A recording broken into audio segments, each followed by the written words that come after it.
Hey, welcome to the Resolve Podcast, episode number 66. I'm Carly Tizano, a New Year's resolution coach obsessed with all things goal setting, personal development, coaching, and of course, resolutions. One of my biggest goals is to help you reach yours. I'm here to provide the tools, support, and inspiration you need to reach your goals this year and every year, and to feel supported every day along the way. Today, I am super excited to welcome what is probably going to be my favorite guest of all time because he's one of my favorite people of all time. My dad is coming on to the podcast today to talk about something that is very closely related to the ideas of goals and resolutions, but on a grander scale related to just life in general and living that. And it's something that he has a lot of experience with over the course of his life as he has gone through a variety of careers and changed directions multiple times.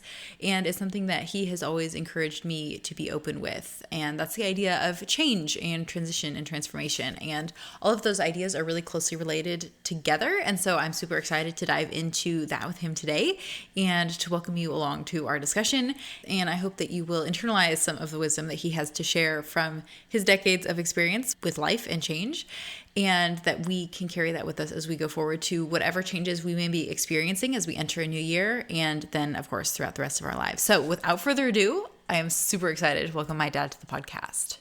So, Dad, welcome to the podcast today. Thank you. I'm delighted to finally make it. Well, like all our other guests, to get started, why don't you share a little bit about you and everything that led you to where you are today?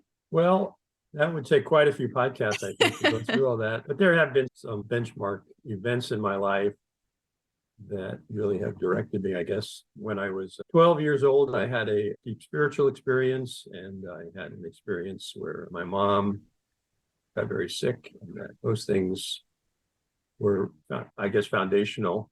I had early on to decide the direction of my life, which I came to realize that deciding what you're going to do in life is a process that I'm probably going to have to do this over and over and over and over and over and over in my life. And so I think I got to where I was comfortable making those kinds of decisions. And then the usual things about going to school and where you go to school and who you marry and where you live and work. I think I've had 20 to 25 different real jobs in my life. And so I guess the last quarter of my life, I've been very stable. Before that, I don't know if I was restless or I got bored, but there's a lot of things I did to try to change my circumstances, even though the circumstances I may have been in at the time were certainly adequate or sufficient or even good. And lots of times when you start over, most of the time when you start over, you have to get back to the bottom rung and work your way back up again. And so I've done that many times, but I think I've been very fortunate. I've had a very good life, and God has been good to me, and I have good friends, loving family. Can't ask for much more. Yeah. Life is good. God is good. So despite all the times starting at the bottom, you've gotten to exactly where you wanted to be. Well, either that or I got to a place where I was bored and either doing the same thing or thinking, do I want to continue doing this for a long time? And then I started to look for maybe something else then.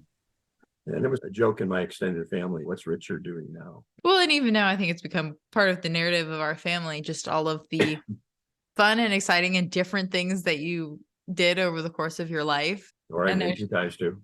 Yeah, that you made us do growing up. And I guess it allows us so many avenues of conversation, because when we see hot air balloons, we can say, oh, our dad used to pilot hot air balloons. Or when we drive past a mobile coffee stand, we can say, oh, our dad started one of those. Or as my friends now are starting to have babies and they're discussing different options, I can say, well, my dad once started a diaper service, so maybe that's something you want to consider. And so it's become a touchstone, I think, too, of our modern family life.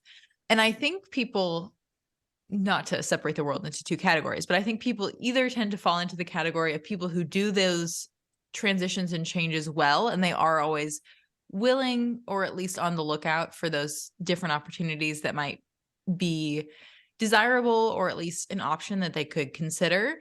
And then there's the people who, once they have something in front of them, they don't really want to look many other places, and they're just going to take what that is in front of them and move forward. Is that something that you've seen in your experience? Yeah, I think I would certainly have to agree with that. I think there have been things I have been doing. For instance, we had done this Viking ship festival activity. Right. And we did that for 8 or 10 years. And then when we were ready to be done, I asked a couple of families I knew, would you be interested in taking this over and just give you this? And they weren't interested. And so that was curious to me that, and looking back, I can see how they were probably pretty smart saying no, but it was just interesting to me that they gave it very little consideration. Hmm. When I guess I have always just kind of looked at things and, oh, what's the opportunity here? And boy, this is a lot of work, but maybe it's fun too. So I think I would agree. There are people who just look at what goes on in life differently, and God made us all different. So that's okay. Sure. Yeah, it's totally okay. And I wonder if it maybe has to do with the baseline. Like maybe there are the people who accept the baseline the way it is and they evaluate everything in light of that. And then maybe there's the people who are constantly willing to examine what that baseline is. There's so many angles. It goes so deep. And when you were a child, were your parents stable, or were they moving around? Yeah. And were you excited about that, or were you discouraged about that? Or when you're in your mother's womb, did she move around? And all of those things play a part, and that makes life cool. That's why life is so diverse. I want to dive into a bit more conversation about that, because regardless of which category you fall into, we all are going to face transitions at some point in our life, whether they're ones that we are choosing to lean into or ones that have come upon us. And so can you share a bit more about some of those different positions that you held over the course of your life and what led you to them, and then what led you on to other things? And maybe it was just boredom some of the time, but I suspect that it wasn't boredom in every case. I guess one of the earliest and the biggest I had to make was when I was a junior in high school, deciding where I was going to go to school. And that was during the baby boom, and all these boomer kids wanted to go to college. And so it wasn't easy to get into college. So I was trying to decide where and what I wanted to do. And because of the spiritual encounter I had and my mom's health, and it all caused me to want to help people. I felt a call to become a minister. And so I felt like I wanted to pursue that, and I needed to go to some kind of Bible college or something like that. And so as I was pursuing that, I somehow the military academy at West Point came into my view, and I applied to that, and lo and behold, I qualified and was offered a appointment to the military academy at West Point. And so I had to make that decision, and it was a hard decision because I felt this calling to the ministry, yet I had this opportunity. So I'll make a long story short. I went ahead and went into the military academy, and I was there for a couple of years, but I still felt this calling on my life. So after I had been there a little over 2 years, I resigned. And so that was such a hard decision. And I had the understanding that, gee, my whole life is going to be very different now because I'm making a decision. So that was part of it. Another part of it was I was an only child, and my dad, he never finished high school, and he was so proud of me that I had got this appointment and was at the military academy. And when I told him that I was going to resign, he took it like a man, and he said, son, it's your life, and I know you probably thought about it. And he never went back and never said, when things maybe were rocky or in my life after that, he never said, if you would have stayed there. He really notched a whole lot of my respect for him and all. And as I became a dad myself, I really look back and appreciate that and think how hard that must have been for him to do that. But anyway, so that was part of it, a big step in making decisions and realizing that I have to do that, and it's okay to do that. That's what life's about. And I think that's helped me be able to make changes in my life. Change is usually good. It's stressful. It's not always good, but for the most part, it's good. And that's what life's about. Yeah. Well, and especially if the change is intentional, especially if it is something you've considered and you're taking action, there are going to be those difficulties and I guess the growing pains of change. But eventually you're going to come out the other side and the change is going to be normal. And if it's what you intentionally want, then that's a good thing. I remember in my late 30s, I was doing some commercial real estate stuff and traveling around the country doing that and dabbling with the idea of going to law school at 39 years old. And I told this aunt of mine who I respect a whole lot that, gee, I think maybe I want to consider going to law school, but man, it takes 3 years to go to law school. And she said, 3 years is going to pass whether you go or not. So, so I thought, I guess that's true. I could spend my time watching TV and doing other stuff, or I could spend my time studying for 3 years. And so that was a real push to something silly and flippant like that really turned the light on.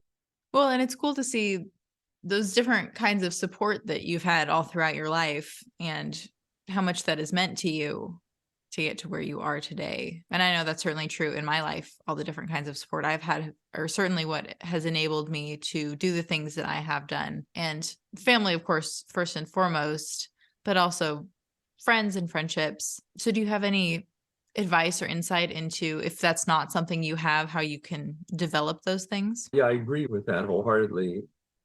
I have never really felt alone. I feel like this spiritual encounter I had at the age of 12 really gave me a confidence in the presence of God in my life. I should tell a little bit of the story. So as I said, I'm an only child. I have a lot of cousins and aunts and uncles. My parents came from large families, but so it was early one Sunday morning, and my dad woke me up to tell me that my mom was real sick and she was going to go to the hospital. And the ambulance came and took her away, and I was home alone at 12 years old. And it was, like I said, early Sunday morning. And my first thought as I saw the ambulance pulling away from the house was, I don't have to go to church today, because my mom would always take me to church on Sunday morning. And so I started to walk back to my room, and I started crying. And I realized, gee, this is bad. They took my mom away in an ambulance and she could die. And then I stopped and I thought, gee, I am going to go to church, because those people, they care about us, and they'll pray for my mom, and that will help. And that was a real pivotal point in my perspective in life. And I had this realization that there's pain in the world, and I can be part of the problem, or I can be part of the answer.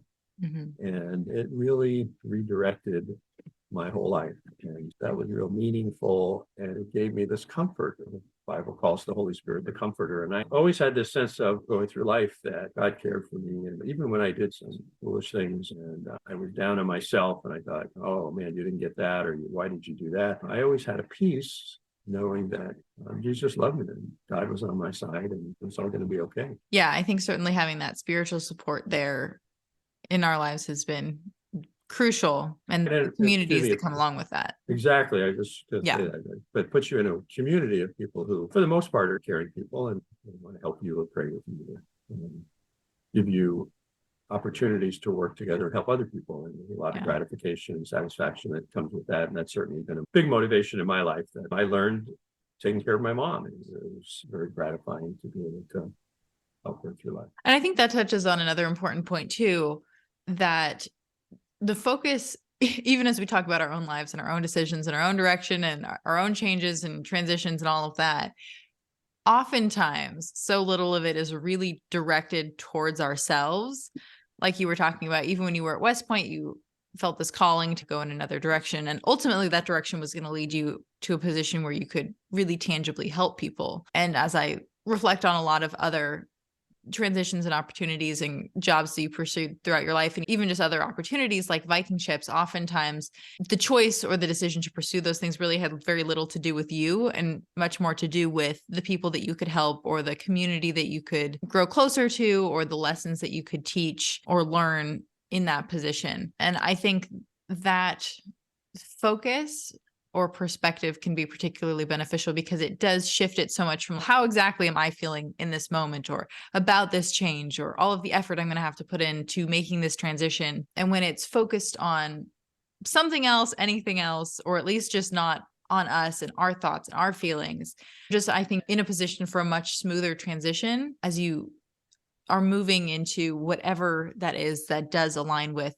your values and your orientation, I think, towards other people. Well, again, I think it's part of the process. And the best I've been able to do is be comfortable with the process of change, like in finally deciding maybe I should be retiring. I was an attorney I ended up going to law school at 40. And so I was an attorney for some 25 plus years. I'm 70 years old and I'm having I wouldn't say a lot of fun, but it's very gratifying doing my legal work and helping people. And there's the idea, well, I could do this till the day I die, and it's very gratifying, but maybe there's some other things I want to do. And so it was part of the process. And I know you as a life coach, you helped me consider certain perspectives.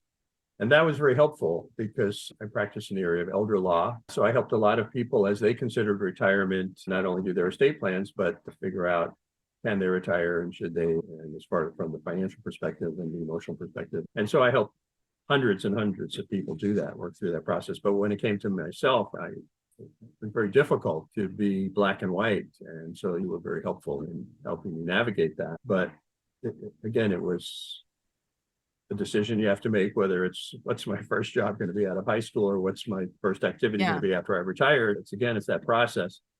And it was fun. It was, again, stressful. And the first week after you retire and you don't get the paycheck, it's like, oh my God, it's exciting. Like everything else in life has been very exciting. And I feel sorry for people who stress over those everyday things. And I know people like that. It's sad because life is exciting and God's in control. And so it's like being able to walk on the high wire with a big safety net underneath you. There's thrill, but to a lot of people, they can't do that. They're too afraid of heights. And I'm somebody who's afraid of heights, so I know what I'm talking about. But from that perspective. Well, I think that's a great mental picture that you just painted, because you really can create a safety net for yourself, be it that support from other people or the spiritual communities you might be involved with, or financially, any kind of support system.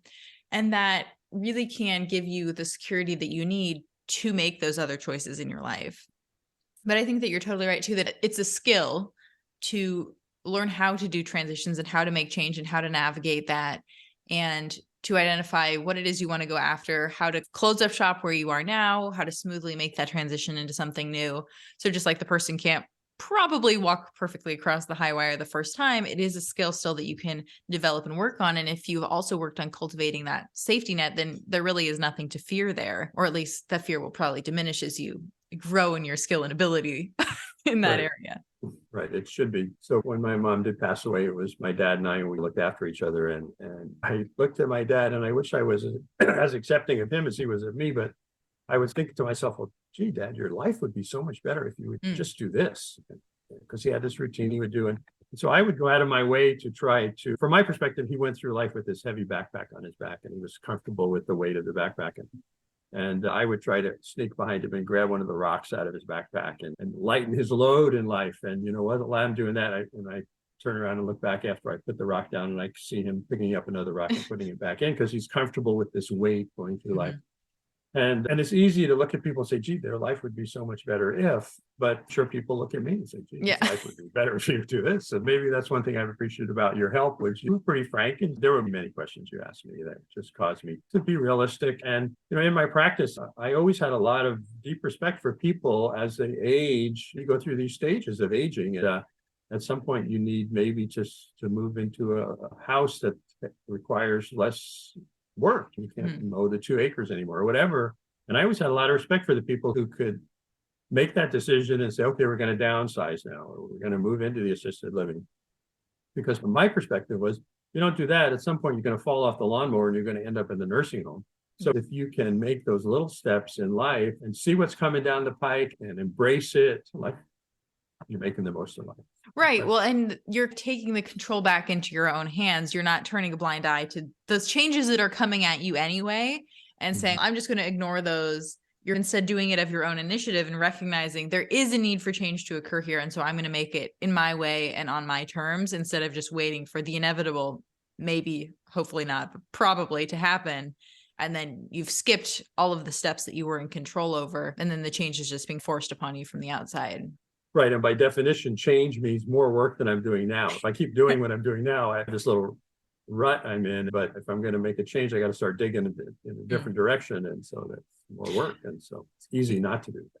Yeah. Well, and I like the backpack analogy too, because I think that's so true of all of us. Like, we just have the tension that we're comfortable with in our life. And so maybe that comes back to how much change you're willing to accept or pursue or go after, that you seek in your life. And I also like what you said earlier about how your work, when you were working in your law practice, you found that really gratifying, even if you wouldn't quite consider it fun, that it wouldn't quite tip into that category. And I think that's an interesting thing to consider too, that different seasons might have those different values or focuses or even terms that you would consider appropriate. And then maybe that is a reason to change or a reason not to change, when you recognize this is my season of where I just want to focus on gratification and serving other people. And then you get to the point eventually where you recognize, like, maybe I do want to have more fun in my life, or I want to focus more on family. And so retirement is the next step for me, or the next change that needs to occur, because whether that's an external decision or internal decision or some kind of combination of both, recognizing that gratification is no longer the thing that I want to seek above these other things. But even in my retirement now, I've been retired a year, and I think I have sought out opportunities to help people. So that's maybe the drug of choice, is the feeling I get when I've made somebody's life a little easier. And again, I would look back and I say, well, that stems from back when I made my mom breakfast before I went to school. And so because I was helping her and it made me feel good. I would largely argue that our values in life don't change, the ones that are most important to us, even if the hierarchy of them maybe shifts based on the situation or the phase of life that we're in. And so it's no surprise that even in retirement, you still want to be oriented towards helping and serving other people. And so it's been cool to see how you incorporate new ways of doing that into retirement that you may or may not have expected when you did retire or started to move in that direction. And again, I would credit that to having the spiritual enlightenment at 12 years old and being able to accept that and not be bitter about, oh, God let my mom get sick and how can there even be a God? And somehow, like I said, Holy Spirit comforted me and directed me. I'm so grateful for that. And I see people who, life would be so much better if they would make a change, but sincerely, they're just, they don't live at peace, and that's so available. And I think that's such a great example. I love how you keep pointing back, because something that we say in our family, or at least you and I say to each other a lot, is the idea that nothing is ever wasted. And so I think that this conversation has really highlighted that even the smallest conversations that then spiraled out into bigger life changes or different avenues of service, they all have really built on each other to get you to where you are today. And even if you've held 27 different careers and not all of them were building on top of each other to necessarily get you where you were, they were still providing different avenues of skills and experience and meeting people and providing those different opportunities that then maybe led you to the next thing that did. So I think that is really important to acknowledge too, when it comes to change, that not all change is maybe good, and not all change is maybe going to be completely linear, getting you from one thing to the next thing, which is going to lead you ultimately where you want to go, but that none of those things along the way are ever going to really be wasted. Yeah, I would certainly agree with that. And as you were saying that, I was thinking, I have a good friend, and as we came to know each other more, he would tell me more of his story. And he'd been a drug addict and selling drugs and got arrested and in jail and prison. And now his life is good. And I asked him about those quote unquote wasted years. And he said, oh, well, wasted years. All those things helped me become who I am now. And I really like who I am now. And so I look back at my experience with my mom and with West Point and those other things that seemed just crisis things from one perspective, but yet they all come together to help me who I am. And so I guess I'm talking to myself now. I just mentioned people who are in a bad place. But again, I guess I need to remember for them that God is working on their life and they're going through these experiences. It's not wasted, and it's all going to be used if they have the patience and the perspective to make them okay and to make life okay. So how do you know when it is time to make a change? What would you say are the hallmarks of recognizing change needs to be made? I think part of it is your personality. And I think I recognize some cycles in my life where so many years would pass, 6 or 7 years would pass, and I'd be doing something and then I would start doing something else. And as I look back, I thought, gee, I must get bored after that amount of time. But I think if I was able to be content, force myself to be content, or just keep going because it's going to be okay, I get past maybe a season of dissatisfaction to a place where, oh, yeah, this is, I can accept where I am. And so I think contentment is a big thing, and to learn to be content, but I guess recognize when change would be necessary or change would be invited or helpful, and then have the courage to step out with that. That's what I would encourage people to get help. And again, I go back to how you help with all these questions in retirement. Get help from somebody you trust or people you trust, or in prayer or meditation or whatever, to recognize if a change is good, and have the courage to make that change, the challenge to go forward that way. And I think you highlighted the juxtaposition between learning to be content, which I totally believe is a skill. Unfortunately, it's a skill that I feel like I'm pretty good at, while still holding the space for recognizing where change is needed or desired, or just opportunities for changing. And that is another interesting tightrope to walk, as you're like, I am happy with the way life is, but I also see what it could be or what I want it to be or what I can make it. Because we talk about a lot in coaching too. If you don't enjoy the journey, you're not going to enjoy the destination, and lots of stuff that we just throw a lot more coachy language into. But it's true, if you can't learn to be content here, it's not super likely that you're going to learn how to be content when you suddenly have everything that you've ever wanted, because then you're just going to be wanting the next thing. So it is truly valuable to master that skill wherever you're at in life, while still holding and allowing yourself to recognize the opportunities for growth or for change that still are occurring. And then recognizing that if you choose to go after those, you're going to bring that contentment along with you, even through those periods of change. And then as you settle into whatever the new normal is going to be. Yeah. So I think that is an important acknowledgement to make in this discussion. Yeah, I think a key phrase you said there was you bring the contentment along with you. I think that's very true, that you don't make those changes necessarily because you're discontent. You make the change because that's part of the adventure. That's the next step in the adventure of life. And if you have, it's even more special if you have special people you take with you, and right. You always have your relationship with God that you take with you. And that's, I think, part of what the impetus is in moving forward, is you have a sense that these doors have opened before me, these opportunities, and I need to test the waters and see if that makes sense. And then that, as you take those steps before you, the Bible says God's word is a light unto my path. So as you step forward, you begin to see, oh yeah, I can go this way, and then you move forward. Yeah. And then you're still faced though with making the choices, or accepting and acknowledging and agreeing to the changes. And I know, unsurprisingly, bringing Gretchen Rubin into the conversation, one of the metrics that she really tries to base her life off of is the idea of choosing the bigger life. So her family was really going back and forth over whether or not to get a dog. And she finally came back to that idea of choosing the bigger life. And of course, the bigger life is the life in which you have a dog, and you just add that onto your life. And so the bigger life idea, quote unquote, isn't one that really resonates with me, but I can see how that would be a powerful metric or consideration that you could bring as the determining factor for you, if that was something that resonated with you, to decide, I have these opportunities, or these doors have opened. What is the bigger life for me? And so I haven't really identified what it is for me that drives me into change, or helps me to decide what changes to make. But do you have any things that you've recognized in your own life that have driven you to make those changes? Or on a grander scale, how do you determine then which doors to walk through and which changes to pursue? The bigger life idea, I guess it's the wording. I'm a little uncomfortable with the word, because as you get older, you don't want the bigger life. you're downsizing, right? Yeah. So a different life.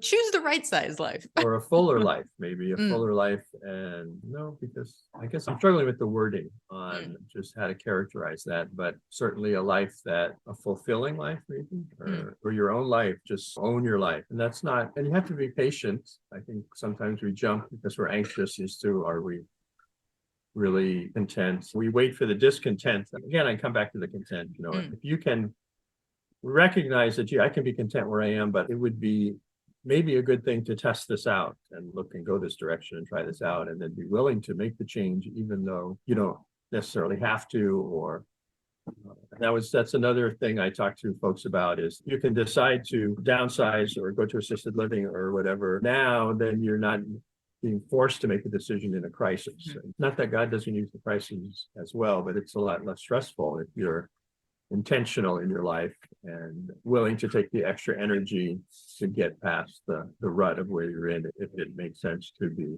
expanding your life or changing your life. And I think another thing about contentment is that it gives you the capacity for change, because you're not then fighting or bucking against the reality of your life. You're not wasting the energy that it takes to do that, to fight against the life that you have created. You're accepting that for what it is. And then you can use whatever energy that you might be using to spiral in I don't want things to be the way that they are. And you can instead fuel that into cultivating change or pursuing change, or at least identifying what changes you do want to make, even while being content where you are. Right. I think that's a real interesting perspective, because maybe you're going to use this energy one way or the other. You're going to use it stressing about where you're at, or you use it to direct your life. Right. And that kind of, to me, comes back to the backpack idea of, you're going to be carrying a certain amount of weight either way. And it also comes back to, I know we've talked about on the podcast, emotions and the idea of 50-50, which I don't love, but for the sake of argument, if you're going to have 50% of the emotions in your life be negative, you don't want to waste that negative half on just stuff like sadness or moroseness. You want to intentionally use that to go after things that maybe are uncomfortable, so they're on that negative side, but that are going to get you closer to change or to the life that you want through commitment or failure or embarrassment or putting yourself out there. Like those kinds of negative emotions also fall in the negative half of the 50, but on the whole, they're going to move you so much closer to the life that you want. So I think that it's true. We are going to probably feel aggregately the same amount of negative emotions in our life or face the same amount of self-imposed stress in our lives, regardless of what changes we go after or not. And we're probably going to expend a similar amount of energy. So we may as well be using it to make the changes that we want to, while also being content where we are. As you were saying that, I think that it makes a lot of sense in the area that we get to control in our life, Right. which is most of it. But like with my mom, I never would have wanted her to get sick. Right. She got sick, and then that just made me a whole new man. And so with the things we can control, that makes a lot of sense. And yet we still need to have the confidence in the journey that the things we can't control, even if they seem very bad, that they're going to help build who I am or who I will become. Well, and even in that, you, of course, wanted to feel sad about her being sick and the changes in your life that brought, but you didn't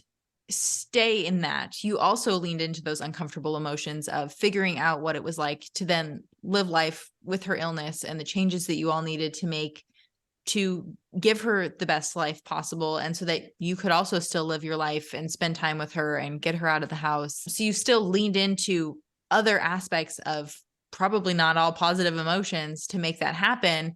And you felt sadness, but you didn't stay in that unnecessarily. You also used that to drive change in those areas, even when on the grandest scheme, it was a big change that you didn't have any control over.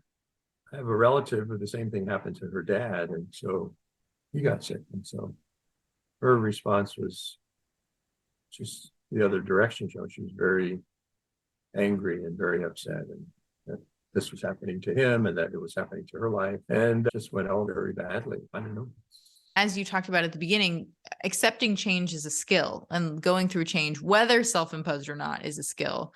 Unfortunately, if you get good at one, you're also getting better at the other. And it's another thing that's not super linear. So even as you get good at change, that doesn't mean there's not going to be some change from inside or outside that totally throws a wrench in your plans and that throws you off. But it still comes back to the idea of nothing's wasted, whether it's in our control or not. And we still can control the things that we can control, regardless of those circumstances that are happening outside of our control. So we can still move forward in whatever way is then best based off of the change that has happened. And a lot of the same principles, I think, are the ones that we're going to want to use to guide us, even if it takes us a while to get back to that place. Yeah, I can. Well, I think of people I know whose ability to cope is limited, or maybe because their experience is limited, or because their perspective is limited. They're not making the most out of the situation. And again, nothing's wasted. They may endure something that's tragic and not grow from that, and then now have all this resentment to deal with, where someone else might deal with it and grow from it. And it's easy to say life's not fair, but I don't think it has anything to do with fairness. And that's really when you want to come back to the support system, because different people need different support systems. Some people need mental health professionals in their support system. Other people maybe don't, although we probably all could use it. So I think in those moments, because you're not going to just accept even changes that you choose to pursue, it's not snap your fingers and you're done and everything is great from there on out kind of thing. And that's why you have the safety net and the support system to begin with, so that when you do fall, if you fall, which is going to happen to all of us all the time, they can be there to catch you and support you as you climb back up to the tightrope and keep moving on with your life. But it's okay to stay in the net for a while, or as long as you need to, because that's part of life and part of the change too, particularly when it happens outside of our control, I think. Yeah, I think that, again, the support system is a key, and the friends you have in the family that you have that support you in your faith. And I agree. Yeah. Okay, we're going to move into the resolution round. So maybe see how this orientation towards change is in action in your life. But do you set goals or resolutions? And if so, what is that process like for you? I haven't, until I came under your influence, been very strategic in doing that formally. I have, as I allowed ideas to hatch and thoughts, I have set goals. And I did the New Year's goals, which were the traditional lose weight and exercise. And those, I've done those over the years, but I have been a person who identified the things I wanted to get done and then the steps to get them done. So I have been a goal setter, yes. What is the biggest goal or resolution that you've set and completed? I would say it's probably law school. I went Mhm. to law school at 39 and hanging in there and getting it done. Yeah. So what goal or goals are you working on now? Gee, that's a great question. So I know we're at the transition point. It's just a new year, but right. So I am been thinking about a lot about the New Year's resolutions. I'm going to have my 23 resolutions for 2023, and that's fun. I'm not sure I have any big life-changing ones. I want to this next year combine having purpose, renewed purpose and meaning for the things I do and fun. And it reminded me of a sign I saw where a bumper sticker said, "Put the fun back in funeral." And the idea of combining purpose and meaning and working toward that and yet having fun, it's the yin and the yang. But I'm excited about that happening because, like I said, when I worked, I got a lot of gratification out of working and helping people, and that was fun for me. So I think that's a good combination. Yeah. Good goal for 2023. Yeah, that's awesome. And as a regular listener of the podcast, you know, every week on the podcast, we encourage listeners to resolve to consider something or experiment or take some action. So what would you encourage listeners resolve to do? I did think about that question. You let me know that one was coming, or I've heard it over the podcast. So I would encourage listeners to recognize the good and the peace they have in their life. In other words, be content with what they have, but be excited about the possibility of change. I love that. And that sums up our conversation so well. Yeah. Perfect. Okay, we're going to dive into confetti questions. And I would like to think that I know the answers to these, but we'll see. What time do you get up now that you're retired? My eyes usually open at 7 in the morning. Okay. When do you do your best work? I do my best work whenever I have the opportunity to work. I love to work and do stuff, and I can do it at any time, and I welcome it. So. Yeah, that sounds about right. What is the best piece of advice you've been given? I read a book when I was a teenager by Napoleon Hill, Think and Grow Rich. And one thing I gleaned from that book was do it now. And that has served me well over the years. Whenever I have not followed that, I found myself in a fire drill getting stuff done. But if I can discipline myself and to see that I have this project needs to get done or activity, do it now. Especially now as I get older, if I don't do it now, I forget what it was. So that's good advice. Do it now. If you got something to do, just do it. That is definitely something that I try to live by too. What do you do to rest?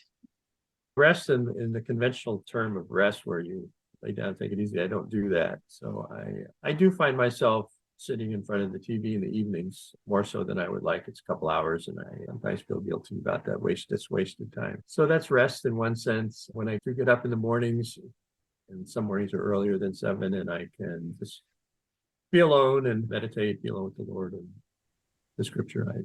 That's a very restful time for me when I'm just hanging out with friends and family. Yeah. Life is a rest. You don't need rest. Nothing is work. I enjoy everything I do, most everything I do. If I get tired doing it, it's just because I'm enjoying doing what I'm doing. Yeah. Favorite beverage? I like coffee and I like a good glass of water. And nice and basic. Yeah. Glass of wine in the evening, I guess once in a while. Not often. And favorite TV show? I've watched a lot of NCIS and the Jack Reacher series. Yes. Yeah. And we're excited for more of that to come. Yeah. Book that has had the greatest impact on your life? Well, I'd have to say certainly the scripture. And fortunately, I have come back to it over and over again. And it's been real helpful and encouraging in my life. So, the Bible. What book are you currently reading? I'm currently reading Mere Christianity by C.S. Lewis. I read it when I was in college, and it's really cool because I'm listening to it. It's an audiobook, and it's like I'm having this conversation with C.S. Lewis, and he's so practical and so thoughtful. It's really a great read. And what is a win that you are currently celebrating that we can toast with you? Oh, it's the Christmas season, so it seems like I'm celebrating at every turn, life and my family. I'm currently celebrating that 2 of my daughters have finished a big part of school. Yeah. It's a master's degree and a certification for cosmetology. That's a big celebration for me. Yeah, of course, neither of us could have done it without your support, encouragement, and examples. So you and Mom, we certainly welcome you into the toast with us, and we toast you too as we celebrate. Yeah. And then where I know that you have written a book. So if people want to hear more from you, tell us about the book and where they can get it to learn more about you. I wrote this book called Accidental Safari. My career was as an elder law attorney, and I began to see many of my clients came to me because they were in crisis, because their life had taken this turn, and they were on this journey that they never would have bought a ticket for or chose to go on, but life took a turn. And I found myself giving this advice to folks about how to navigate this accidental safari they were on. And I gave seminars and just wanted the word to get out. And I thought I just need to put it in a book, this advice. And it's great advice for folks or for your parents or anyone who wants to be prepared for some accidental safari that might come in their life. And it's a little bit of my story with my mom and my family, and a story of a lot of my different clients, and in there are ways to prepare for things and to watch out for things. It was fun to write. It took a while with all my kids at home, but to get it done. But I think it could be very helpful. Accidental Safari, you can certainly get it on Amazon. You can go to accidentalsafari.com. I have a mini course there on things you can prepare for and think about as you want to get to your life plan in place. And certainly you can order the book there as well. So yeah, Accidental Safari. Thanks a lot. Yeah, it's the first book that I have ever been mentioned in. So I always thought that was very exciting. So I'll link to that and to everything else that we talked about in the show notes. But thank you, Dad, for coming on and for talking about this with me. This has been an interview I knew I wanted to do for a long time. So I'm glad that as the end of the year approaches, I was able to have you on and allow you to share all of your wisdom with all of us. Well, it was my delight. I love you. Thank you very much. Love you too. And that's a wrap on my interview with my dad. I am so glad that he could take some time out of his retirement and the fun but fulfilling ways that he gets to spend his time now. And I am so grateful that I have had his wisdom and my mom's wisdom to guide me for my entire life. It is definitely what has gotten me to this point, and I know will only continue to guide and nurture me going forward. And I particularly wanted to have him come on to talk about the idea of change and everything related to that, because I'm going to be going through quite a few changes of my own in my own life, I think, in the next couple of years. And those changes are necessitating a great deal of focus and attention and energy being pulled in other directions. And so I have known that this is coming for a while, but I wanted to wait until now to share it publicly on this platform. I am going to be ending the Resolve podcast at the end of this year for a variety of reasons, but all coming back to the idea of change and transition and transformation and everything that we talked about today. So it is a change that I'm going to be sad to make. I am sad to be losing this community. I'm sad that I'm no longer going to be sharing ideas in this way, but I know that putting an end to the Resolve podcast, at least for now, is going to be necessary as I move forward into the things that are coming for me next. And so it's a change that I am content with, even if I am leaning into some of those more negative emotions like sadness, to be putting an end to it. And I am so excited for what is coming next. And I'm so grateful to have been able to have this platform and to be able to interview all of our amazing guests and share so many ideas and principles and concepts that I have grown to love and that have really nurtured my growth over the years. I truly believe that someone could use all of the information I've been able to convey on the Resolve podcast, and of course, all of the wisdom that our guests have shared in their many episodes to help them reach their goals and keep their resolutions. And I very intentionally had guests on to cover what I feel is almost the full spectrum of goals and resolutions set by most people, so that regardless of what you want to focus on or what you are focusing on, you can take a lot of the general wisdom, but then also get some very specific and tangible advice for what you are most likely going to be working on. So I am once again so grateful for this platform. This is not the last you're going to hear from me. We still have a bit of time left in this year, but I did want to take this time as we wrap up this discussion of change and transition to share this little bit of news. And I'll be talking a bit more about that probably in the next couple of episodes. So I am so grateful for you for tuning in, and of course for my dad coming to talk about this with me. And I am also grateful for the change that is going to be coming in my life, and I'm sure in all of ours, in all that lies ahead. So with that, thanks for tuning into the Resolve podcast. You can follow me on Instagram at Carly Tizano. I would love to connect with you. Don't forget to rate and review. It really helps other people find the show. And subscribe if you haven't already, so that you don't miss another great episode next week. For the show notes or additional support in reaching your goals, check out carlytizano.com. Until next time, here's to all that lies ahead.